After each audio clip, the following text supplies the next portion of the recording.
AOS, kami ang I Belong to the Zoo. I think it's our first time sa AOS, yeah, first time. Kasi yung experience, tapos usually kasi tahimik lang kami sa gilid, pero this time ginugulo kami ng mga ibang artists, so masaya yung experience. Di ko na-expect actually na parang ganun pala ka-friendly yung mga artists, kaya fun talaga yung nangyari.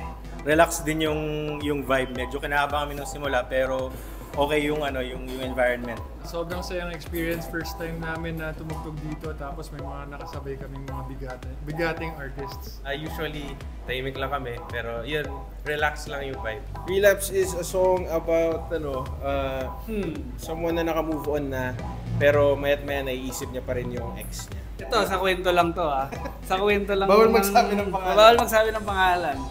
Sa kwento kasi, kunwari, yung mga bagay na nakikita niya, parang nire-remind siya dun sa ex niya. Parang gano'n. Pwede yung check yung I Belong to the Zoo social, search nyo lang kami doon, makikita nyo yung single namin na Relapse, makikita nyo rin yung aming gig sked doon kung gusto nyo manood ng mga shows namin.